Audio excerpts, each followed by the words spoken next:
এখানটাতে দেখো, এই শাড়িটা আমি বড় মাকে দেবো।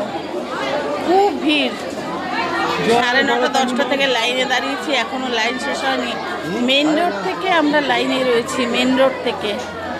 আজকে তো অমাবস্যা, পৌষ মাসের অমাবস্যা নাকি, সেই জন্য এরকম ভিড়। এত ভিড় ভাবতে পারবে না। আমি এখন সবে বড় মার ভেতরে এসেছি, সেই 9:30 থেকে লাইনে দাঁড়িয়ে 2-3 ঘন্টা লাইনে দাঁড়িয়ে রয়েছি, এখনও লাগবে অনেকক্ষণ। এই যে প্যাচ প্যাচ খাচ্ছে সেই জায়গাটা সবাই আমরা যাবে বড় মার কাছে এখন পৌঁছবো, সবে এসছি কাছে, সুন্দর করে যাচ্ছি তো যাচ্ছি পুজো দিতে।